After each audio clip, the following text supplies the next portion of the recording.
د دې سورۃ مبارکه اختتام باندې الله جل شانه بیا هغه د توحید چې کوم موضوع هغه دوباره بیا بیانې او د دې لپاره انسانانو ته دعوت فکر ورکو چې الله سبحانه و تعالی هغه ذات دی چې کوم تاسو پیدا کړی دی یو نفس نه او بیا دغه نفس نه د جنس جوړه خزا پیدا او فرمایل چې دغه په خوا کې تاسو سکون حاصل کړئ بیا د خزي او د خاوند یو حالت ذکر فرمایل دي چې د الله تبارک وتعالى په قدرتونو کې دا یو قدرت دی چې دغه زنانه حامله شي او ابتداءً تکلیف او بوج نه محسوسوي او دغه حمل ټیرو شي او دی ګرځي را ګرځي فلما اثقلت چکل دا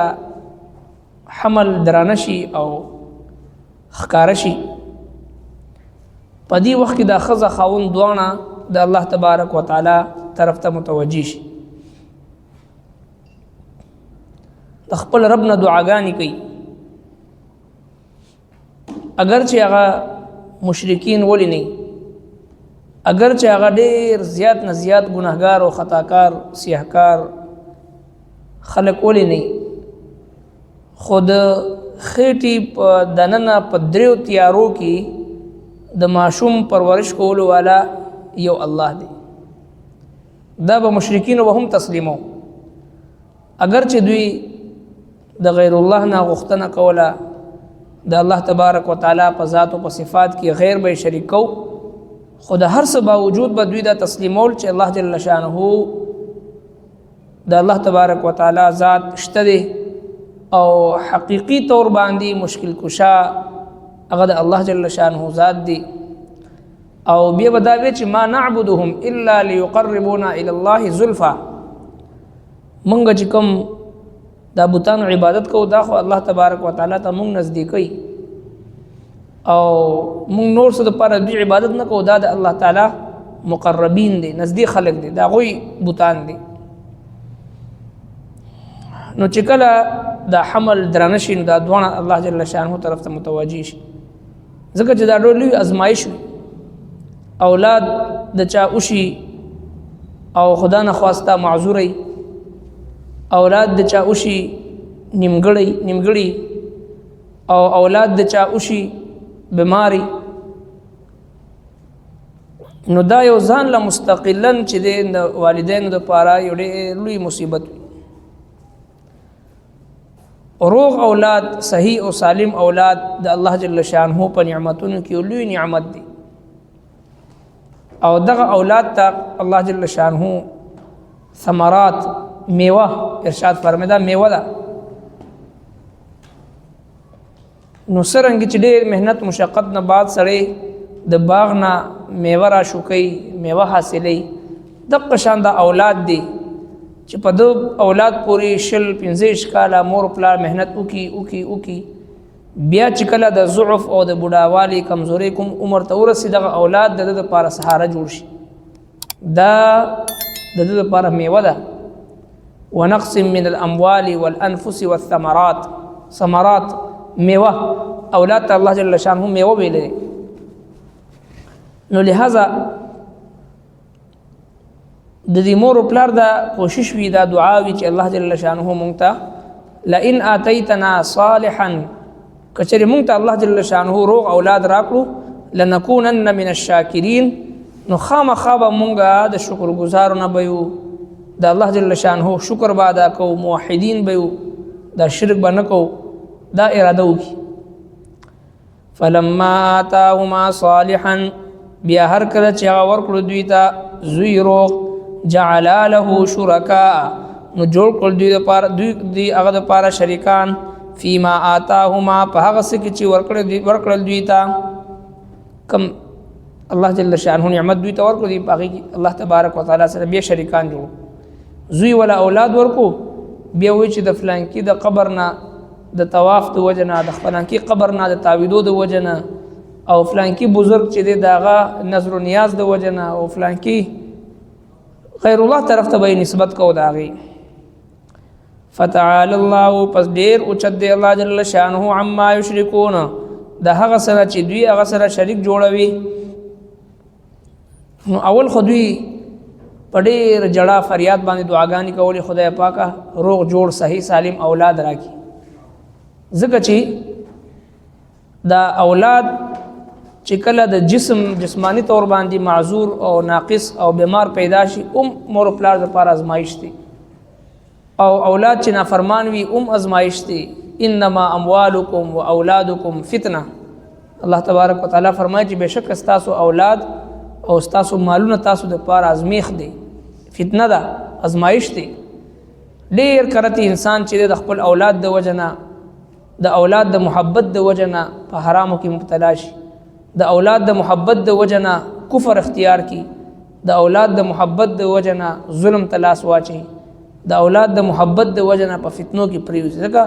انما اموالکم و اولادکم فتنه. نو لہذا الله تبارک وتعالی نے دا سوال کوي چې لئن اتیتنا صالحا کچرتا مونږ تراکړو نیک اولاد، روغ اولاد، صحیح سالم وي، بیمار نه. بیا چې صحیح سالم اولاد شي او بیا خدا نه خواسته غا نافرمان شي، نو بیا د انسان د پاره چې هغه د هلاکت ذریعہ ګرځي، د تباہی او د بربادی ذریعہ ګرځي. دی وجنه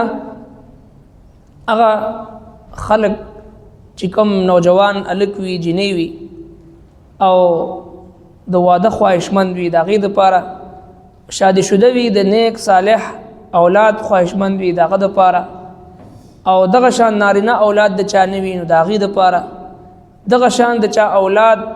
کیږي نه د هغې دپاره، او دغه شان د چا اولاد وي پیدا کیږي خو معذوره وي، بیماران وي، د هغې نه د حفاظت دپاره، نیک صالح او فرمانبردار اولاد د حاصلولو دپاره، او چې کوم اولاد وي د اولاد چې د خپل فرمانبردار او تابع ګرځولو دپاره، نیک صالح ګرځولو دپاره چې کوم قرآنی نسخه ده هغه د قرآن کریم دا آیت دی، ربنا هب لنا من ازواجنا وذریاتنا قرة اعین واجعلنا للمتقین اماما. دغه آیت مبارکه چې څوک په هر مانځه کې د سلام ګرځول نه مخکې یو ځل وایي نو الله تبارک وتعالی دا ټول فواید، دا ټول فایدې هغه ته ورکوي چې کوم موږ ذکر کړو. چې څومره دغه نیک خواهشات لرونکي والا خلق وي، دغه نیک صالح اولاد د حصول دپاره، د اولاد د صحت دپاره، د اولاد د فرمانبردارۍ دپاره، اولاد د خپل سترګو یخوالي ګرځولو دپاره، بې اولاد خلکو ته د اولاد حاصلولو دپاره، د دې بې واده دپاره چې د مناسب جوړې دپاره، نیک صالح ښځې، نیک صالح خاوند د حصول دپاره، دغه مجربه دعا ده، ربنا هب لنا من ازواجنا وذرياتنا قرة اعین واجعلنا للمتقین اماما. د سوره فرقان په اخره کې دو درې آیته چې پاتې شي دغه آیت مبارکه ذکر دی. نو لہذا چې کله اولاد الله تبارک وتعالی دوی ته ورکي نو اول خدا شرط لګو چې موږ شکرګزار جوړ شو. نو چې کله الله جل شانه دوی له اولاد ورکو نو بیا غیر الله ورسره شریکي، بیا دغه اولاد نسبت چې د غیر طرف ته کوي. دا د هر انسان حالت دی چې کله غور او فکر موږ تاسو کو مشکل وخت راشي نو یو الله طرف ته متوجه شو،